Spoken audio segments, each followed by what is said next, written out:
and welcome back to my channel. Thank you for your comments. I'll try and do some more I will try and comment on them in due course. But first of all, I came across an article recently.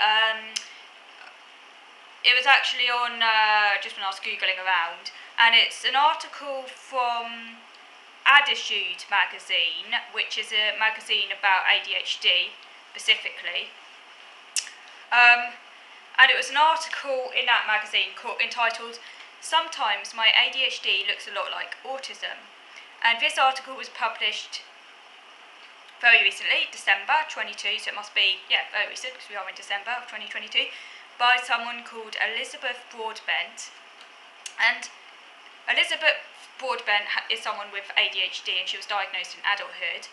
But her husband also has ADHD, so both her and her husband both have ADHD. And she starts the article by saying that her husband's ADHD manifests many traits that some consider autistic. For example, having highly fixated interests and talking at length, sometimes upwards of 45 minutes, on his special interests. And she says that while up to a quarter of children with ADHD have low-level signs of ASD, which might include having difficulty with social skills or being very sensitive to clothing textures, sharing some traits with autism is not the same as having autism.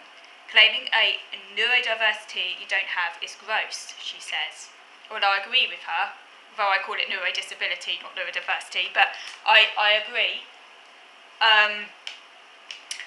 And this is problematic, because I do think that some individuals with ADHD, particularly those who have quite severe or pronounced ADHD, who may well have these low-level autism signs, are actually getting diagnosed autistic, who actually have very pronounced ADHD with autistic traits, which is not the same thing as being autistic.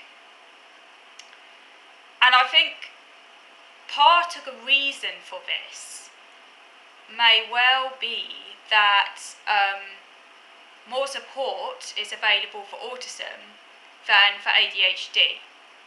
I mean, not a lot of support is actually available for autism, to be fair. But there is relatively more services out there for autism than there is for ADHD. So, I mean, more people are aware of autism than they are of ADHD. I think there's, generally speaking, been more awareness of autism than ADHD. And there is a lot of crossover between the two diagnoses.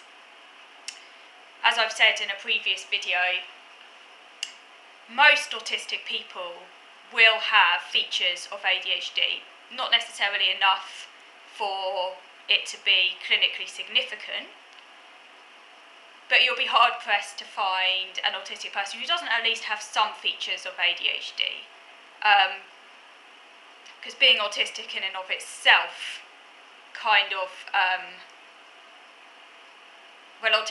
being autistic is kind of a holistic brain disorder, so you'd expect there to be features of these other conditions. And while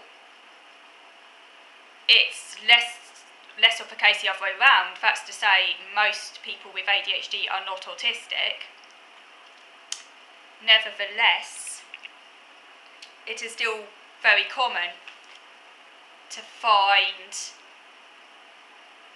a higher level of autistic traits in people with ADHD. So there is this sort of crossover.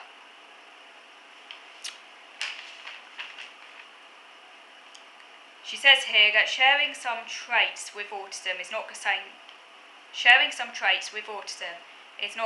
as having autism, which I've just said. So she also mentions some of the other things her husband does, that might appear similar to someone with autism. For example, he imitates other people's social cues, facial expressions and gestures. They don't come maybe naturally to him. He fixates on specific interests, and he also tends towards a rigid schedule of routine. She does say, that obviously this isn't the case for all people with ADHD.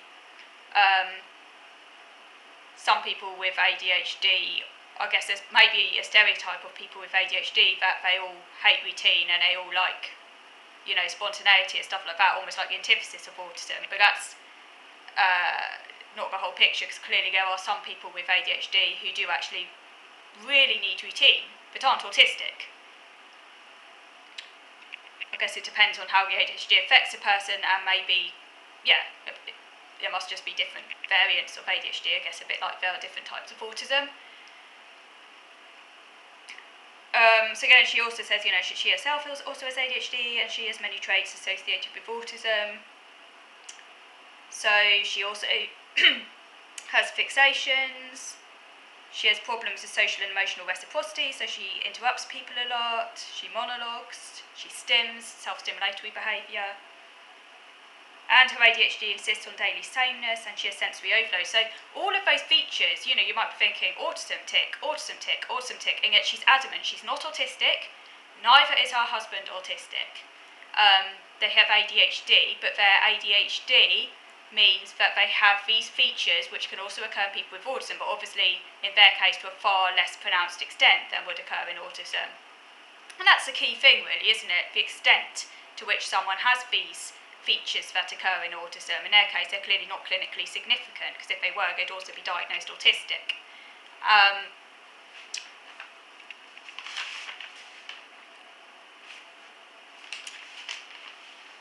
I know that looking at it from the other way round, as an autistic person, I can certainly identify very strongly with a lot of the traits of ADHD. Not all of them, but a lot of them I do identify with. I haven't been diagnosed ADHD.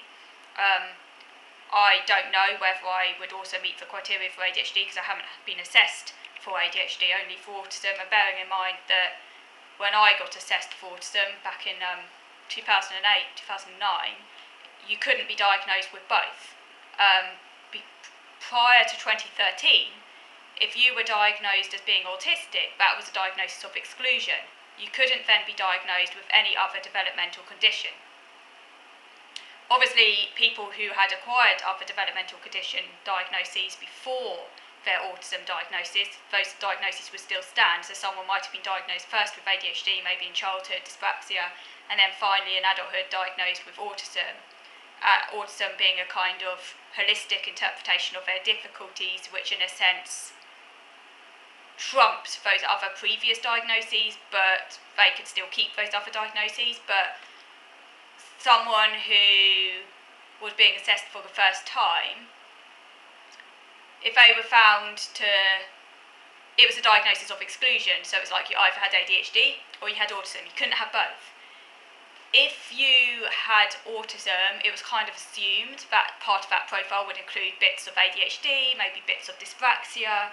Because autism is kind of a composite diagnosis, it can include features of all of those other developmental conditions, but is greater than the sum of its parts. And a key thing that distinguishes autism is a social impairment.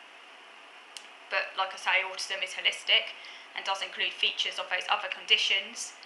So it's no surprise, that I can identify quite strongly with certain traits of ADHD, because I'm autistic. It would kind of be strange not to.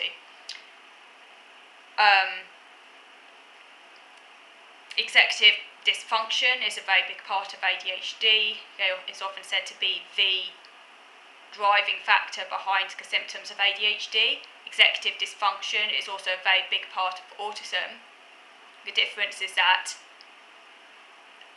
executive dysfunction is not the cause of autism. In a way, it is the cause hypothesised. This might be, maybe someone will come along and say, no, this isn't correct, or there are different subtypes of ADHD. But currently, the consensus is that executive dysfunction is the cause behind the main features of ADHD.